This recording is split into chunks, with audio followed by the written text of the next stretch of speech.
Buenos días, buenos días, buenos días. Les agradecemos tomar asiento.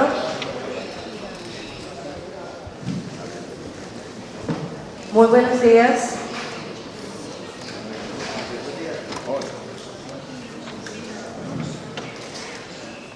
Muy buenos días de nuevo. Bienvenidos al Festival Internacional de Cine de Cartagena en su edición número 57. Esta es nuestra primera actividad del Salón Pixi. El Salón Pixi es nuestro espacio para pensar el cine. Este espacio también se abre usualmente con la rueda de prensa de la película de apertura de cada edición.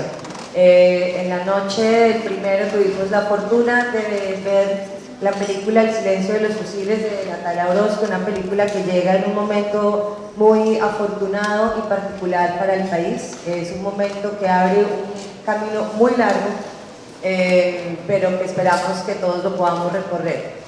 La idea de esta rueda de prensa nos van a estar acompañando acá la directora, por supuesto, Natalia, bienvenidísima, es un honor, es la primera vez que el festival abre con una película documental, de una mujer, realmente. Nos está acompañando también parte del equipo realizador, Etienne Boussac, su editor, el doctor Humberto de la Calle Lomana, jefe de la mesa negociadora por parte del gobierno. Estamos retrasaditos con Pastor Alape, nuestro otro miembro negociador. Vamos a arrancar para ir adelantando. La idea, chicos, es que todas nuestras preguntas en el día de hoy giren alrededor de la película, de celebrar este momento cinematográfico y lo que fue hacer este documento tan importante para los que lo vieron, espero que todos lo hayan visto. 4 años con 400 horas de material no es poca cosa, creo que hay muchísima tela de que cortar ahí sobre ese ejercicio narrativo tan potente que vimos en el día de ayer. Entonces, arrancamos nuestra rueda de prensa. Yo voy a estar acá como acompañándolos. Voy a hacer esa primera pregunta que rompe el hielo. De verdad, muchísimas gracias por estar acá a todos. Yo quisiera preguntarle a Natalia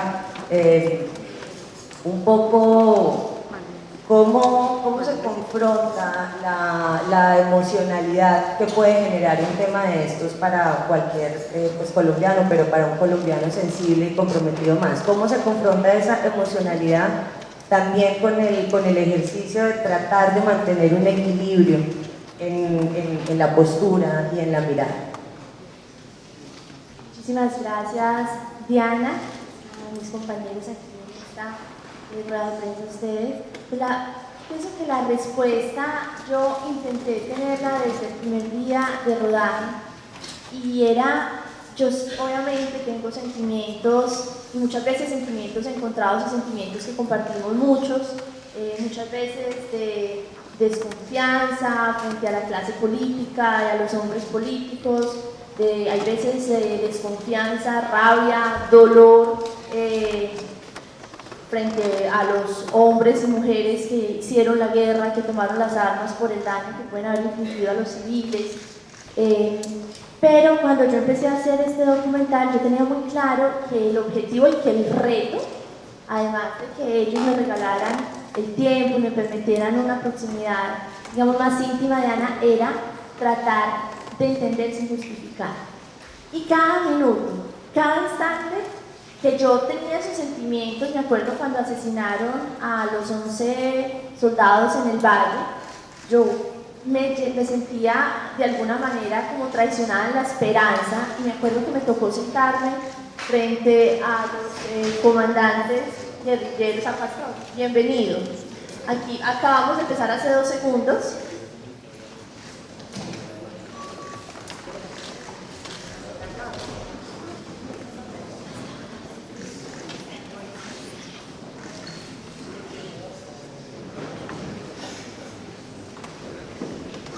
Pastor, me pregunta Diana cómo, y es la primera pregunta dándole la bienvenida, cómo manejamos la emocionalidad que compartimos todos, por lo menos frente a la guerra, cuando hacíamos las preguntas y las entrevistas, y les decía que el reto era tratar de entender sin juzgar. y al mismo tiempo tratar de entender sin justificar. Ese fue el gran reto. Y les hablaba del ejemplo de cuando se dio el asesinato de los 11 soldados en el Valle, que yo me sentí como muy traicionada en la esperanza y me senté frente a Pastora a preguntarle si era necesario que sucediera, y entonces me explican las circunstancias. ¿Lo justifico? No, pero entiendo que la guerra es un asunto de circunstancias y de decisiones, y que suceden cosas muchas veces que transgreden lo que los mismos actores de la guerra quisieran o desearían. Entonces, esa es la respuesta. Acercarse a cada uno de los personajes, eso, tratando de entender, sin justificar y sin juzgar. Yo voy a hacer una preguntita para el doctor Humberto de la Calle, porque digamos, el sujeto que se filma, en este caso ustedes, los personajes, acá tiene una connotación muy especial. O sea, usted es una figura pública, tiene un rol público también. ¿Cómo fue, digamos, también? Usted es un tipo muy abierto, muy cálido en estas entrevistas, uno lo puede sentir, pero ¿en dónde está también esa medida? ¿Hasta dónde, qué decir, no? Siendo consciente de que esa cámara estaba ahí, esto es un documento que va a permanecer en la historia. ¿Cómo era esa relación entre lo que uno quiere decir y lo que se puede decir? Bueno, la verdad es que interrogatorios más implacables que los de Natalia no tuvimos en 4 años y medio. Parte de eso se nota en la película, parte está oculta, hay 400 horas de grabación y buena parte de lo que Natalia y yo conversamos está ahí grabado. Es realmente un desafío. Nosotros lo que tratamos de hacer en la mesa fue estar en la línea de la verdad y la transparencia, incluso en la negociación misma. Hay una especie de cultura que yo llamo el síndrome de San Andresito, que es muy propio de los colombianos. Uno ofrece 1000 para obtener 100. Yo creo que las FARC esperaban que esa era nuestra técnica de negociación e hicimos lo contrario. Realmente lo que ofrecíamos era a 1 milímetro de lo que realmente era nuestro propio límite. Y eso me facilitaba responder las preguntas de Natalia, la mayoría de ellas. Algunas fueron realmente durísimas, porque, pues, como tú lo señalas, Diana, pues de todos modos nos representaba también al Estado en la mesa de negociaciones. Pero realmente fue una experiencia subyugante, porque también lo obligaba a uno a mirar hacia atrás, a reconsiderar a uno mismo sus propias convicciones. Yo siempre he dicho que yo aprendí mucho en la banda. Parte de esa inducción la hacían las preguntas de Natalia, que es la que obligan a uno a reconsiderar lo que pasó, a reevaluarlo, a tratar de ponerse en los zapatos del otro. Yo me ponía en los zapatos de las FARC, no para usar los zapatos de las FARC, pero sí para entender su punto de vista.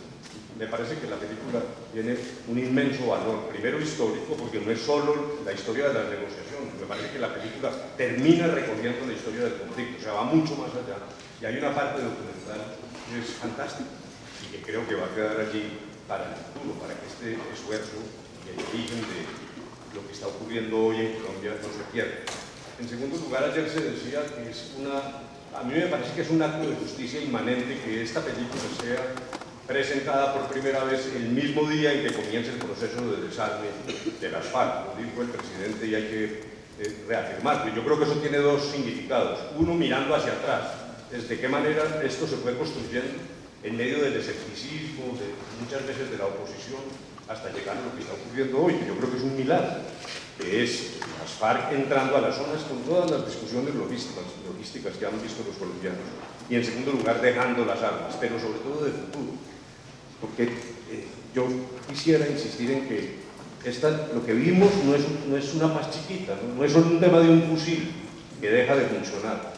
Yo creo que el acuerdo le genera inmensas posibilidades a la Colombia del futuro. Yo creo que ahí está un entramado de valores que está detrás de la película y que muestra que tenemos que preservar muchas cosas en Colombia y defender, y que estamos en riesgo de perder, y que no es solo el tema, repito, del uso militar de la fuerza, sino de tolerancia, de respeto, de diálogo, de cómo una sociedad puede ser más civilizada. Y esos son valores que además se conectan con lo que se hizo en la Constitución del 91. Yo creo que ese es el camino que conviene a Colombia, no el del autoritarismo de eso a la utilización desmedida de la fuerza. Me parece que hay mucho más, repito, esa paz chiquita, y creo que lo que se abre es la hipótesis de una paz grande, que es la de utilizar el acuerdo como una enorme oportunidad para continuar en la ruta de una Colombia más segura, pero también más amable, más respetuosa y más involucrada a fondo y de verdad en el Estado de Derecho. Bueno, Pastor, yo supongo que tomar la decisión de entrar en esta película fue complicada, digamos, estando aún en el proceso de paz. ¿Cómo era esa relación con todos estos reparos, digamos, que hay en relación a los medios de comunicación? ¿Cómo era tomar la decisión de abrirle pues su corazón y todo lo que estábamos viendo alrededor del grupo a Natalia? ¿Cómo fue ese proceso con ustedes? Buenas tardes o buenos días para todas y todos. Y antes que todo, nosotros todavía tenemos como esa estructura mental que nos dábamos en las FARC, que éramos un poco acartonados en cada actividad y por supuesto que cada que nos encontrábamos siempre saludábamos. Y pues todavía tenemos eso, y los muchachos de hoy nos dicen que esto ya ha pasado de moda, pero nosotros siempre todavía conservamos eso, y por eso los saludo a todos, a todas aquí presentes y sobre todo a el festival.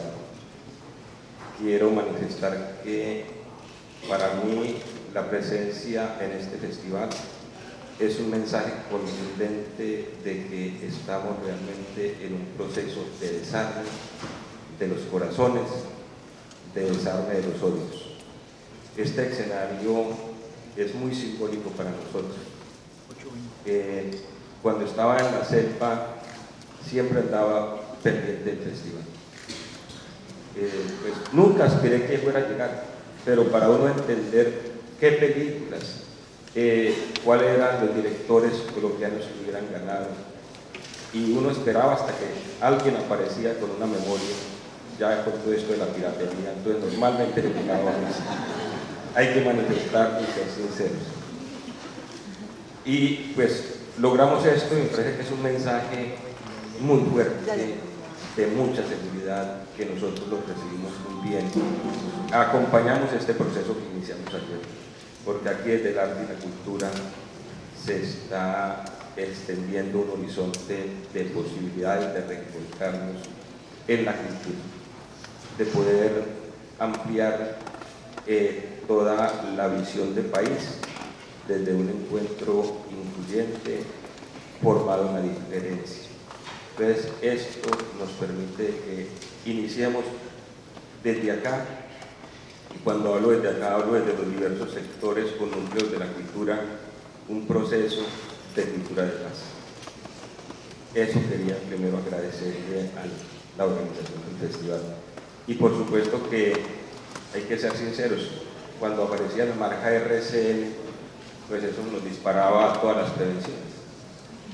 Este es un documental con RCN, pues que para nosotros era, nosotros preferíamos como enfrentar los aviones y no los micrófonos de RCN. Esa era la realidad. Entonces cuando nos dice, yo llego ya, el documental iba medio andando, estaba enredado, que la atendía, que no atendía, que esa señorita había hecho una entrevista a Pablo Catatumbo y lo habían sacado de contexto para, creo que eran los informantes. Bueno, eso había ahí unas prevenciones totales.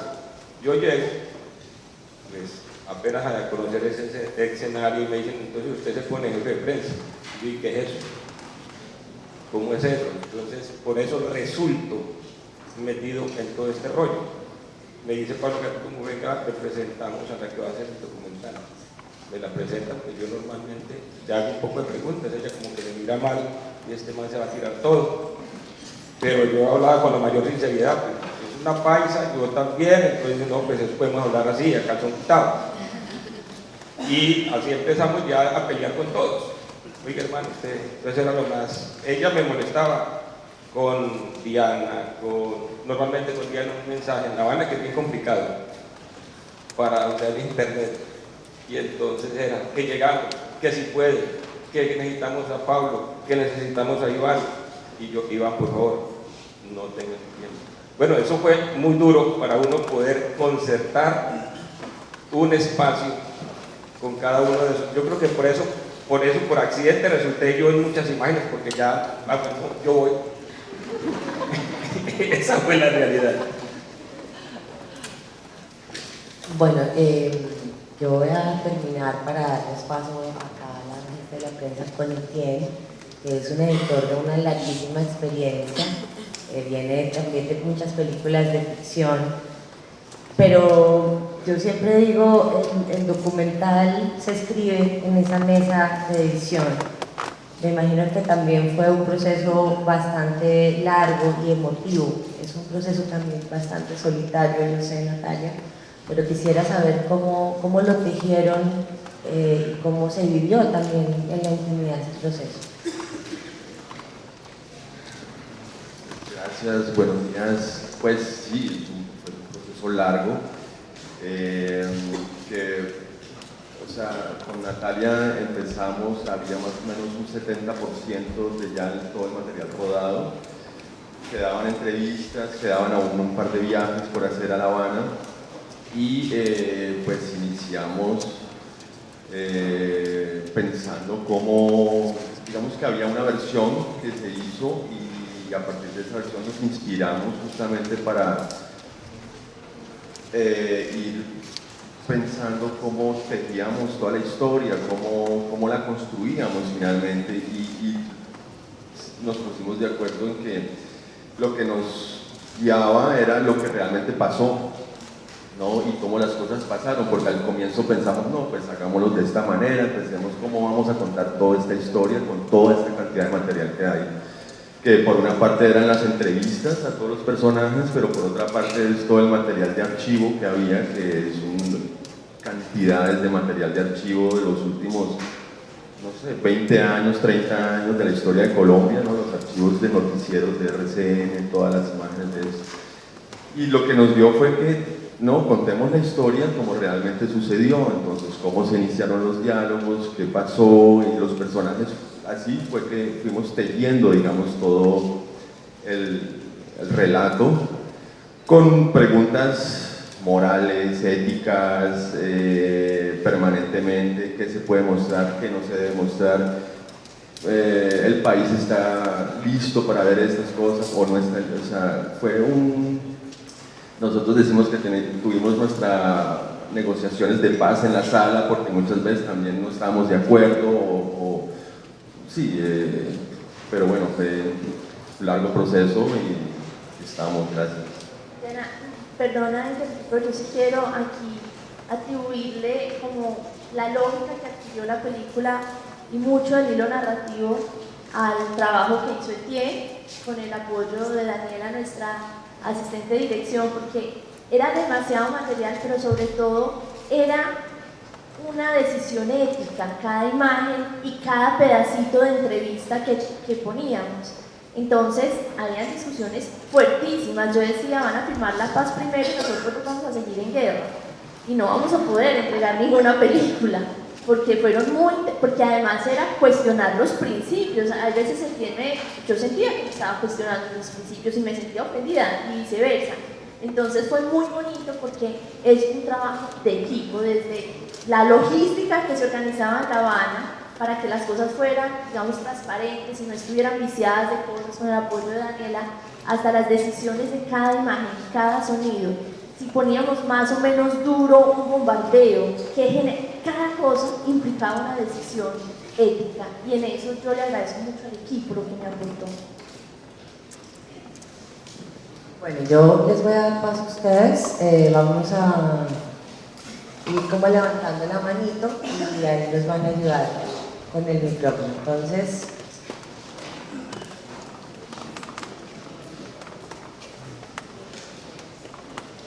buenos días. Oye, yo ayer vi el documental y te digo que salí inspirado. Es emocionante llamé a mis compañeras al festival y soy actor, trabajo en la Semana de la Paz, entonces me sentí muy identificado porque viajo por todo el país en zonas de alto riesgo y este país quiere paz y le agradezco, hablo porque gracias y gracias a ti también. Cuando yo viajo, pues se pone tensa la situación. Yo voy a teatro con la comunidad. Y ayer vi tu documental y quedé emocionadísimo. Tú hablabas que tuviste muchos problemas. Me gustaría saber qué problemas, cómo surgió la idea, porque me inspiras a varios proyectos que veo dentro de la comunidad.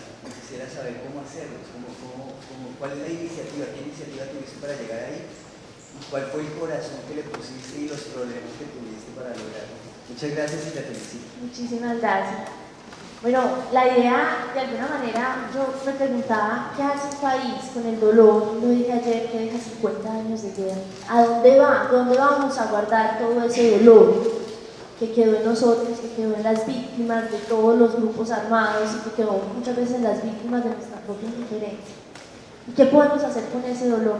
No tenemos opción, tenemos que hacer arte, tenemos que hacer literatura, tenemos que hacer música, tenemos que hacer cine documental, porque no tenemos otro camino para hacer esa catarsis. Problemas tuve todos.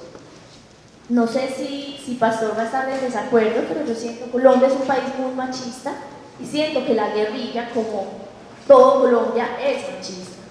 Entonces, acercarme a ellos era complejo, porque yo creo que en una primera imagen puedo representar todo lo que ellos de alguna manera también podían criticar. Primero aparece una burguesita, me imagino, en ocasiones pues más joven que algunos de ellos son los comandantes, ellos son hombres que están acostumbrados a dar órdenes, y hay mujeres también que tienen mucha ascendencia en sus tropas, que tienen Victoria Sandino, Camila Cienfuegos, pero pues yo al principio, hasta de pronto equivocadamente, quería entrevistar a los hombres también. Hay una parte machista en mí, Camila me lo dijo muchas veces, y yo representaba, y fuera de eso entonces era mujer, más joven que ellos, burguesa y venía de RCN, entonces se podrán imaginar todo lo que eso representaba.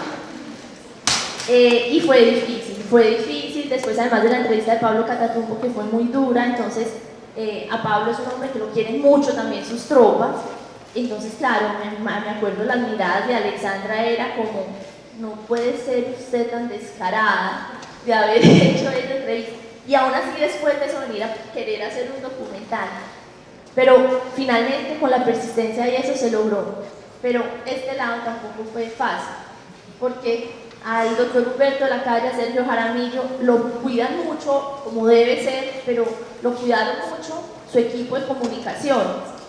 Entonces me acuerdo cuando me tocaba decirles, es que si yo llevo grabando, además no me acerqué primero a las FARC y no me acerqué al gobierno, porque yo sabía que las FARC me estaba observando y que había obviamente pues para ellos la posibilidad de que yo empezara a hacer como flujo de información.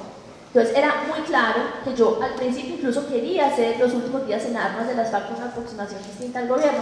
Finalmente, pues afortunadamente esto se dio con un current affairs, o sea, por muchas razones, porque también yo después de un tiempo evalué que las FARC no estarían listas en ese momento para ir lo profundo que yo necesitaba para hacer un documental de los últimos días en armas de las FARC. Yo creo que ese documental se va a poder hacer dentro de 10 años, ellos todavía se deben a un ejército.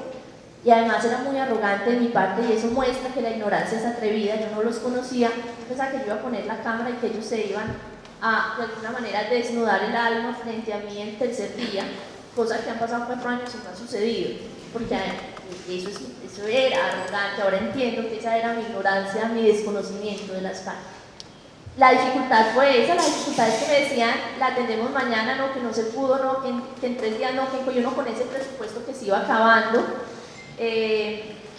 Pero bueno, se logró y yo creo que se logró pues que ellos me entregaran, yo no creo que hayan desnudado el alma, pero me entregaron instantes de verdad, tanto el doctor Humberto de la Calle, que fue quien me abrió la puerta al gobierno, sin él hubiera sido imposible acceder al gobierno, como los comandantes de las FARC, que primero fue Pablo Catatumbo, después la ayuda de Pastor Alape, bajo una ayuda muy especial de Camila, que cuando Pablo me quedaba mal, le pegaba un regaño hasta que lo sentaba ahí al frente y lo ponía a hablar.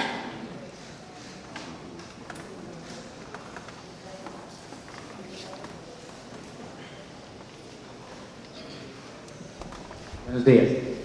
Tú hiciste una aclaración con respecto a que somos una sociedad machista. Yo la autocalificaría por egoísta. Esa es como la palabra.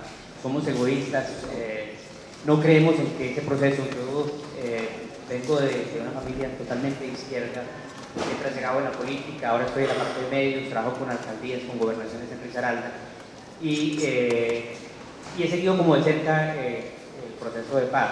Pienso que se hizo un buen negocio, así la gente crea lo contrario. Quiero agradecerle aquí al doctor Humberto porque creo que fue magistral, esa es la palabra, fue clave sus intervenciones en el proceso.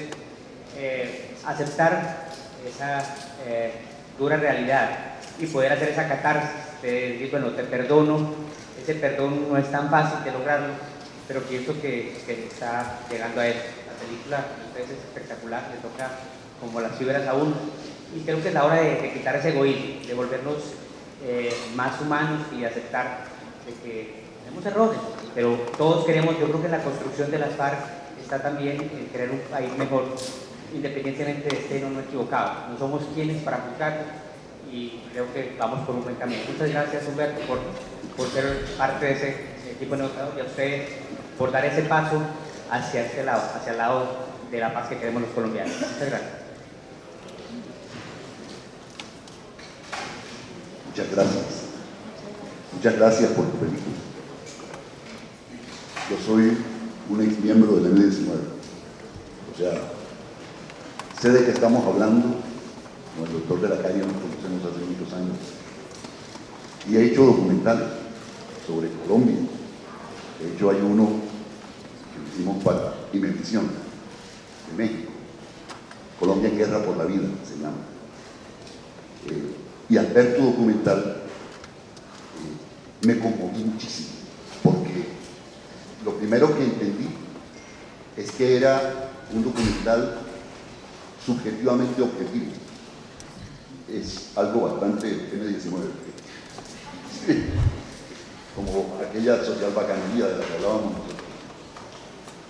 Porque ¿cómo lograr ser tan objetivos siendo ustedes personas que ni son de la guerrilla ni son del gobierno? Y uno cuando ve el documental, uno no sale diciendo yo estoy a favor del gobierno o a favor de la guerrilla, no, está uno a favor del proceso. Por eso ustedes han dado algo muy importante a la conciencia colombiana, que si bien el verdadero territorio de la guerra es la conciencia, esto es una dosis de paz. De que la gente entienda que si nos hemos matado, llegó la hora de dejarnos de matar. Y que lo que está abierto es un mundo maravilloso, como decía recientemente el doctor de la Calle. El acuerdo de paz con el M-19 posibilitó la Constitución del 91, no hay duda. Imagínense ustedes lo que va a posibilitar este acuerdo. Por eso es tan importante todo el esfuerzo que el país en general está haciendo por entender y por cumplir, que creo que es un elemento vital después de ver películas, o sea, y de ver a los actores. Y ya me voy a callar porque podría hablar horas de todo esto, como es obvio. Y quiero hacerle una pregunta a los dos actores principales de esta película, porque realmente son los dos actores principales, los demás también, pero se nota que ellos están a Pastor y al doctor de la Calle. De verdad es Humberto, porque somos viejos amigos. Cuéntenos cómo se logró construir esa confianza. Yo sé que el tiempo determinó muchas cosas, pero que para construir esa confianza tuvieron que pasar muchísimas cosas que el documental muestra. Los felicito tremendamente, de verdad. Es maravilloso. ¿Sí? mi estimado Rafa.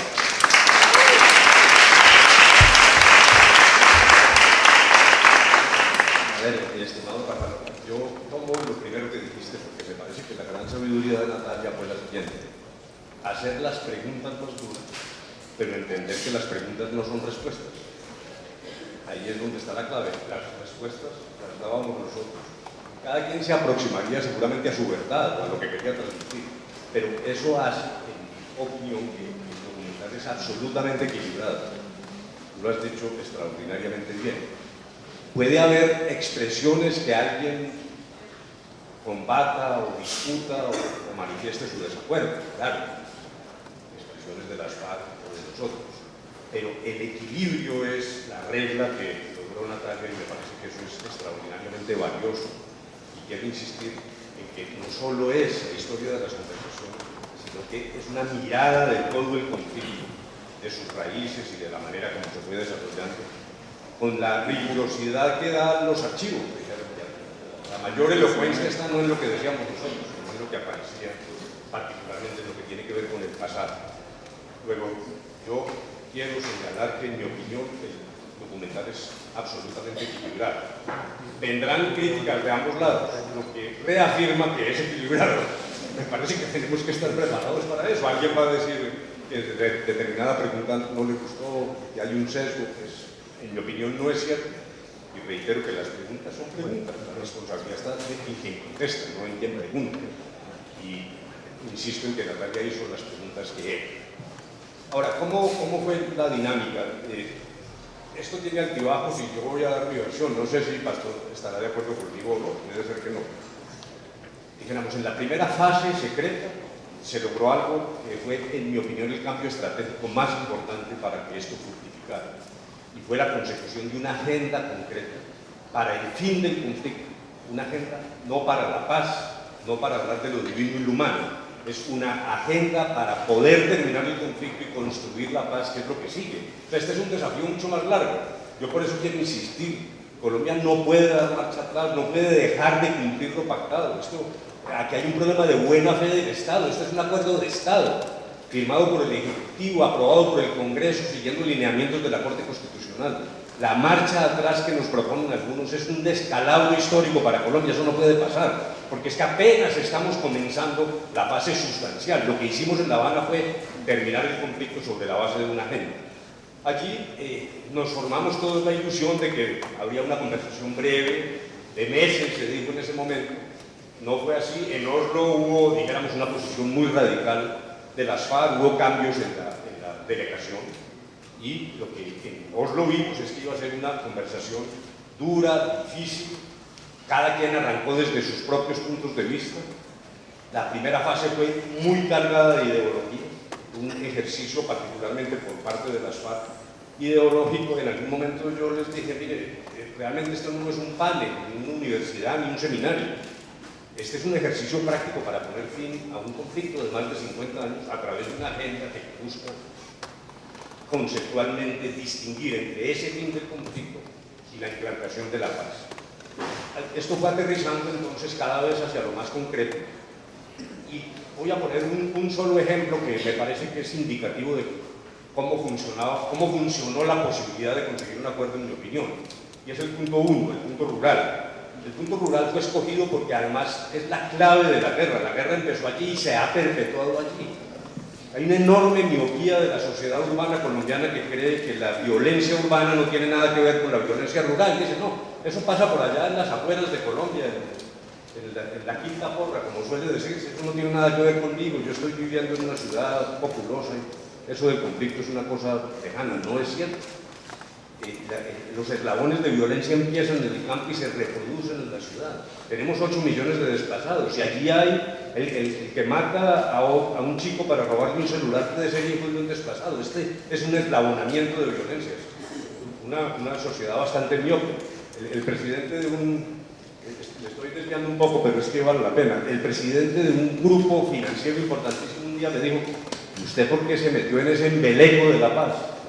El embeleco de la paz, ¿cómo le parece a usted lo que quiere decir eso? En términos de alguien que no quiere ver que hay una Colombia invisible y que el conflicto es real y que acá está y existe. yo tengo que reafirmar que aprendí mucho en el transcurso de las conversaciones. Pero vuelvo al punto 1. ¿Cómo funcionó? Arrancamos de posiciones muy radicales. Las FARC han tenido tradicionalmente desde su origen una actitud muy dura frente al latifundio, que es la palabra que utilizan, y es una descalificación de raíz del latifundista. Nosotros lo que le decíamos a las FARC, hombre, este es un problema de acceso a la tierra.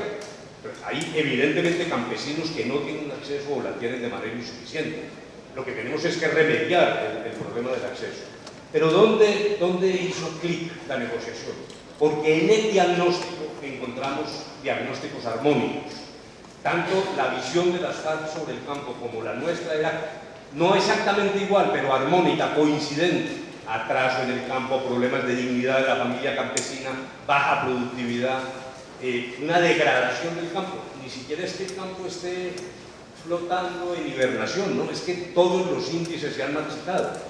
Cuando uno ya tiene un diagnóstico no igual, pero sí común, ahí empieza a hilvanar soluciones, como en efecto lo logramos, dijéramos, combinando el propósito campesinista originario de las FARC, la búsqueda de la recuperación de la economía campesina y las visiones del gobierno, pero que coincidían, por ejemplo, en la necesidad de formalizar la tierra. Cuando opositores del proceso decían castrochavismo, mire, ya están entregándole la tierra a los comunistas. Hombre, si lo que estamos es formalizando 7 millones de hectáreas, ese es un canto a la propiedad privada, es exactamente al revés. Hay mucha miopía y mucha incomprensión en lo que hicimos allá. Pero termino entonces, Rafa, diciéndote, muy buena parte de lo que funcionaba era, primero, la búsqueda del diagnóstico para tener el terreno fértil. Lo mismo diría del punto 2, pero no me quiero alargar demasiado. El tema de la apertura política, de la nueva apertura política, había un diagnóstico coincidente, no exactamente igual, digamos, más radical la visión de las FARC, eso es obvio, pero admitiendo nosotros las deficiencias del sistema político, fueron aflorando las soluciones. Esa es, dijéramos, la forma como yo podría responder esa inquietud. Bueno, gracias, Rafael. A ver, creo que, por supuesto, eran dos visiones de la economía, del Estado y del gobierno que nos estábamos enfrentando. La mesa era buscar un término que pudiéramos parar el conflicto. Para nosotros estaba claro que, y así lo debatíamos a nuestro interior, que efectivamente la revolución no la íbamos a hacer por decreto, porque se caería al otro día. Esto se requería era generar los espacios suficientes donde la sociedad pudiese participar activamente sin los temores, sin los miedos de que fuese asesinado. Esa era nuestra apuesta central. Entendíamos claramente que aquí había que tratar de generar un espacio de apertura a la democracia burguesa, no a otro tipo de visión de democracia. Y en ese escenario nos fuimos moviendo y buscando ganar las mayores posibilidades de apertura de esa democracia. El tema de la tierra, por supuesto que veníamos en otro debate, porque si antes le decíamos a los campesinos y no permitíamos en las regiones que entraran las instituciones del Estado a hacer censos, porque sencillamente era otro impuesto para los campesinos, por las mismas condiciones que había del conflicto, y que en la realidad habíamos aprendido que cuando el campesino tenía títulos vendía la tierra o perdía la tierra más fácil. Entonces, sin títulos no había quien reclamar, y pues hacíamos presencia en esas zonas, en esos territorios, y sencillamente cuando llegaba el Estado a decomisar tierras, pues nosotros lo evitábamos, y la tierra quedaba ahí, así no tuviera propietario, pero se le daba el uso. Y esa era tal vez la forma en que se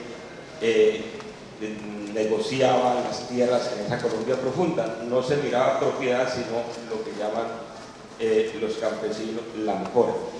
Entonces el campesino hacía el negocio de la mejora de la tierra. Llegamos aquí a este proceso para avanzar y decimos que esto ya es necesario formalizar, porque en un proceso de paz se requieren recursos para poder implementar las economías campesinas en una visión de productividad, dignificar al campesino como sujeto político. Y por eso dimos la pelea que efectivamente había que darle una formalización a la tierra, pero que había también que implementar formas de protección del campesino como las zonas de reserva campesina que han sido tan estigmatizadas. Entonces ese era el debate permanente con el gobierno. Hubo temas que se nos alargaron por la visión del gobierno. Ustedes saben, el de justicia fue muy largo. Eso yo creo que a mí me salieron canas al director de la casa y yo creo que se le pusieron más blancos los cabellos a todos, a Iván Márquez, porque fuera un tema muy complejo, decíamos, era la médula del acuerdo, ahí se iba a definir todo. A nosotros era muy complicado porque teníamos que convencer al conjunto de la militancia de cada paso que dábamos, y con unas situaciones muy complejas, porque para venir a Colombia a explicar había que hacer una cola en toda la tramitología y la buena voluntad que tuviera cada funcionario del gobierno que le correspondiera definir esas situaciones. Bueno, el gobierno tenía siempre una bandera para ponernos: hombres, que allá hay un país que está disparando en contra del proceso, tenemos que movernos en este sentido. ¿Qué podríamos así para concluir? Que las dos partes teníamos la convicción de que había que llegar a un acuerdo y hacerlo de la mejor manera. Y eso, por supuesto, que fue lo que nos permitió concluir con los debates, los momentos duros en los que ¿cómo se resolvían? Aparecían los cubanos con su diplomacia, los noruegos con su diplomacia, hacían actividad con las FARC, con el gobierno, a veces por ahí nos invitaban a un espacio de encuentros como fuera de la mesa, pero por supuesto que terminamos siempre hablando nuevamente de los temas de la mesa. Pero así trataban de los garantes de buscarnos soluciones y de permitir resolver esos momentos complejos de la negociación. Entonces, este fue un tema, yo digo, que lo que nos ubicó era que todos, tanto el gobierno como nosotros, teníamos el interés que había que generar otras condiciones en Colombia.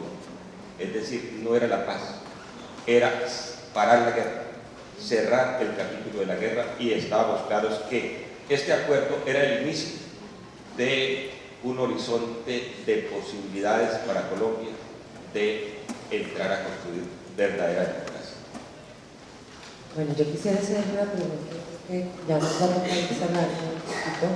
Tú mencionabas, Natalia, hace un rato la palabra ética. Es un poco, yo creo, casi que exótica hoy en día. Los medios han cumplido también un papel bastante complejo ahí, ¿no? Es una palabra que la volvemos elástica, tristemente. En esta película particularmente fue una de las cosas que más me sorprendió a mí, gratamente, porque no es habitual esa ética del documentalista, esa distancia precisa. Yo siempre digo que el cine es un tema de distancia, y hay cosas que necesitan mucha cercanía y hay cosas que necesitan una distancia precisa. Yo quisiera que nos contaras un poco también cuál es esa posición ética y cómo te sientes como documentalista afrontando estos temas, pero también para nuestros dos miembros negociadores también había una posición ética en cada lado. Quisiera que nos contaran un poquito de eso después de Natalia. Yo quiero contarle a Ana, si tú estás de acuerdo, a través de un ejemplo. Tenemos unas imágenes, cada secuencia que pudimos grabar con nuestras cámaras de ellos viviendo era muy difícil, porque es que a uno se le olvida que son hombres y mujeres que estuvieron en la clandestinidad muchos años, algunos de ellos muchas décadas, y cuando uno les dice, yo quiero ponerles una cámara y grabarlos a ustedes, haciendo un huevo, caminando, abrazando a su compañera. Para ellos era como, ¿esto qué es? Es exactamente todo lo que hemos evitado durante décadas, que se metan en nuestras vidas, revelar quiénes somos. Entonces esa parte, yo creo que habían chistes, después me contaron al interior de las FARC que decían, pero esta viene, que no sé quién nos quiere ver en calzoncillos, que para qué, que no entendemos, porque claro, para ellos yo entiendo que era raro. Pero lo que yo te quiero decir es que hay un ejemplo muy claro, y es cuando teníamos unas imágenes del pastor Alape y de Timo León en un momento de preocupación, hablando por teléfono, evidentemente algo pasaba, y por esos días fue el asesinato de o la masacre o el enfrentamiento, bueno, ustedes me dan la palabra precisa, de los soldados del Valle. Y en el montaje, por algún momento, por coincidencia, pusimos esas imágenes y después entramos con la secuencia de los soldados. Y como vemos a Timo León Jiménez hablando por teléfono y después vienen las imágenes tan duras de los soldados, parecía que Timo León Jiménez y Pastor Alape estaban dando la orden. Y en términos narrativos, queda perfecto. Era impecable poner esas imágenes y después los soldados tirados, o sea, dramáticamente para el documental era, digamos, muy impactante. Y tengo que decir, fue quien que me hizo la pregunta y me hizo reflexionar. No era él. No era él. No, yo no tenía el derecho de poner a Timo León Jiménez y a Pastor Alape en otro momento, antes de una secuencia como esas, porque estaban manipulando, estaban contaminando un relato. Y así le quitamos dramatismo, le quitamos fuerza, evitamos, por ejemplo, esa secuencia. Hay unas secuencias de ellos muy lindas porque nos permitieron en ocasiones poner, digamos, los para correr, los dolis, no se le olvidara que era la que los armaba, poníamos el dolly, la imagen, mientras que el gobierno no nos dio esa oportunidad porque no tenían el tiempo. Y en edición, cuando veíamos esas imágenes, que para mí eran muy valiosas porque eran un logro muy grande, nos dimos cuenta que no podíamos estigmatizar a las FARC, que si no teníamos exactamente lo mismo con el gobierno, que se desequilibraba la imagen. Y también fue duro porque tú me decía, esto no puede ir, y me tocó aceptar, obviamente con lo duro que es uno echar a la basura material que era tan difícil de conseguir. Y decidimos hacer ese documental que es mayoritariamente de cabezas hablantes, Diana, que yo pensé que ustedes me iban a decir, no, ¿cómo se le ocurrió? Y que finalmente ahora entiendo que es lo más honesto. O sea, son hombres y mujeres hablando de cosas muy profundas, de cosas muy dolorosas. Solamente los queremos ver a ellos. Cualquier movimiento de cámara, cualquier cosa artificial iba a manipular ese mensaje. Incluso hace una semana estábamos quitando música del documental, porque también cuando uno pone música en una secuencia, obviamente también genera unas emociones. Y ahí el momento en que Lozada, Iván Márquez, Timo León y Pastor están hablando de pedir perdón. Yo tenía una música muy linda que nos hizo Alejandro Ramírez Rojas, que la escribió sobre imágenes, y eso se veía hermosísimo. O sea, yo misma cada vez que lo veía lloraba, pero le quitamos la música, porque eso tiene que estar así como se dijo, limpio, transparente, y una solicitud de perdón de las FARC o de un militar o un policía como Naranjo tiene que ir a capela, tal y como ellos lo dijeron y tal y como la Cámara lo grabó. Bueno, el centro de gravedad siempre fue un tema ético, desde de principio a fin, eso es inocultable. Tan pronto se anunció que comenzaba con las conversaciones públicas, un personaje importante de la vida nacional, cuyo nombre prefiero omitir, lo primero que dijo es un atentado a la ética que se vayan a discutir con terroristas a La Habana. Esa fue su tesis. Ustedes están cobrando de manera inmoral. Lo dijo públicamente.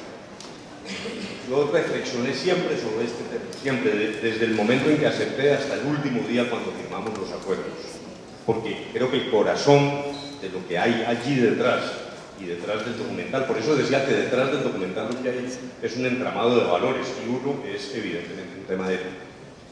Pues yo quiero decir que exactamente mi conclusión es la contraria. Lo ético fue ir a discutir con las FARC la búsqueda de la paz en Colombia, por una razón. Porque, como lo narra el documental, en los primeros encuentros surgió por lo menos una hipótesis creíble de que el diálogo estaba otra vez a la orden del día, que realmente había la posibilidad instrumental de terminar un conflicto de más de 8 millones de víctimas utilizando el diálogo, la reflexión y los acuerdos. ¿Dónde está la ética? ¿Cuál hubiera sido la ética del gobierno? A sabiendas de que existía esa posibilidad, negarla para seguirlos matando. Esa es la ética, esa es la crítica que se nos hace. Pues yo estoy absolutamente tranquilo. La ética está de nuestro lado. Lo que hicimos fue, ante la hipótesis creíble, podía funcionar o no, de que este era un camino para suspender la tragedia en Colombia y doblar la página de la violencia. El impulso ético fundamental era ir a ensayar las potencialidades mundiales. Luego dijéramos, yo llegaré a mi muerte con la absoluta tranquilidad de que hicimos lo correcto y que lo incorrecto y realmente vergonzoso hubiera sido no acudir al diálogo para perpetuar el sufrimiento de los colombianos.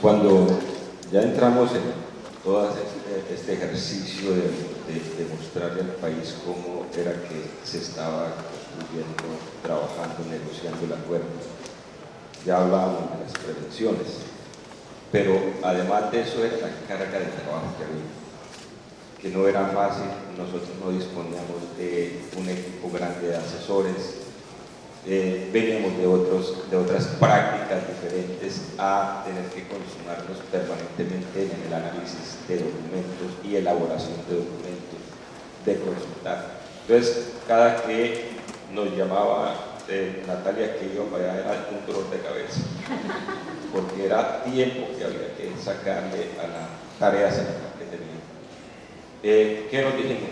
Aquí hay que hablar con la verdad. Aquí frente a esas cámaras hay que decir las cosas como se están haciendo.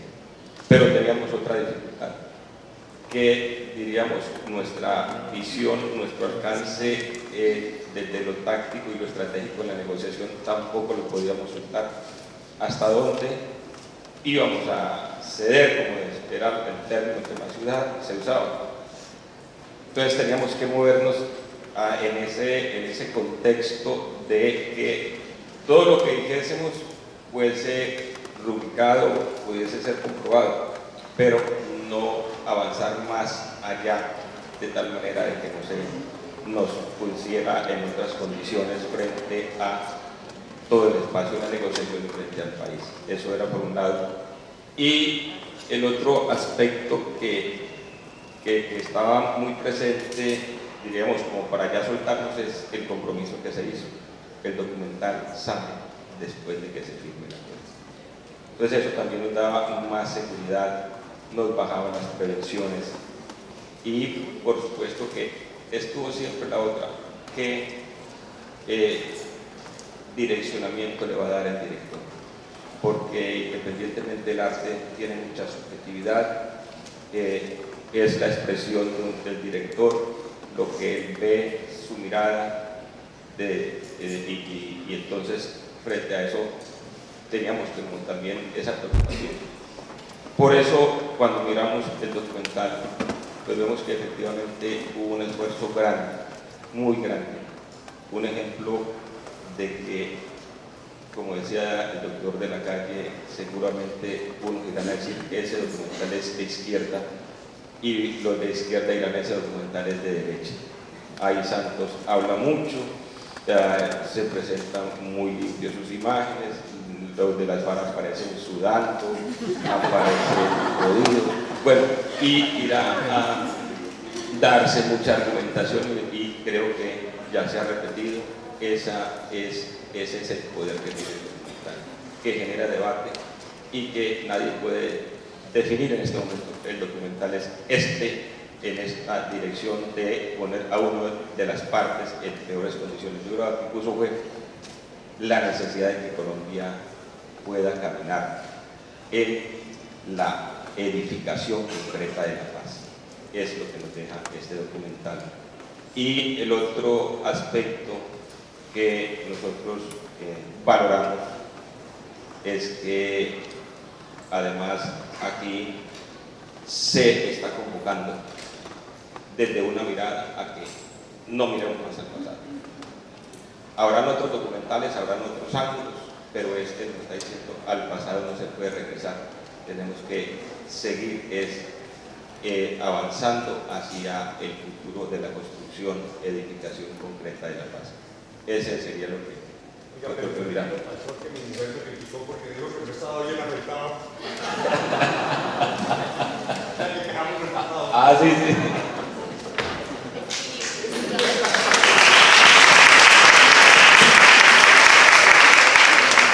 Lo siento, yo sé que podríamos quedarnos acá eternamente hablando, pues, bueno, personajes maravillosos, una película maravillosa.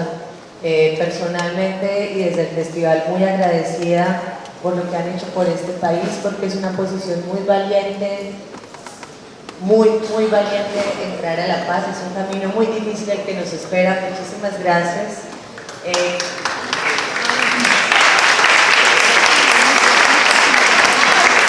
Vamos a continuar con la siguiente actividad, que es la rueda de prensa de lanzamiento del Fondo para el Desarrollo Cinematográfico. ¿Quiénes